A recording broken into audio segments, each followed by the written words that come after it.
லைன்ல கரெக்டா இருந்துக்க. இது மதுரை கணக்கு. இந்த மாதிரி பேனர் அடிச்சது எவன்டா?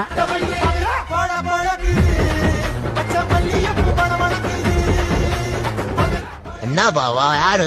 யாரா நீ? சூடான சுண்டல் மதுரை மெண்டலு. நீ மெண்டலுன்னு பார்த்தாலே தெரியுது. ஆகா அது என்ன மதுரை கணக்கு? டீக்கடையில எதுவும் கடன் கணக்கு வச்சிருக்கியா? ஆகா அது என்னடா என்ன கேட்டாலும் ஆஹான்னு சொல்ற. இதுக்கும் ஆஹான்னு சொல்லுவான் பாரேன்.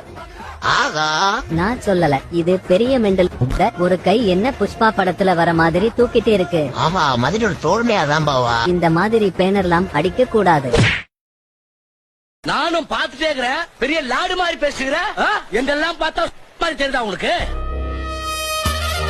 10 minutes later. என்னையவே அடிக்கிற நீ, உன்னை அப்புறம் ஓப்பேன். யாரா நீ? நான் சங்கர், இவன் ராசப்பா, அவன் ராஜேஷ். மதுரைக்கு என்ன அடையாளம் சொல்லு. மதுரைக்கே நாயனா. மதுரைக்கு என்ன அடையாளம் சொல்லு. மீனாட்சி அம்மன் கோவில், பொரட்டா, மல்லிகைப்பூவு. இனிமேல் இந்த மாதிரி பண்ணக்கூடாது. திரும்பி பார்க்காம ஓடி போயிருங்க. அடிங்கோதா.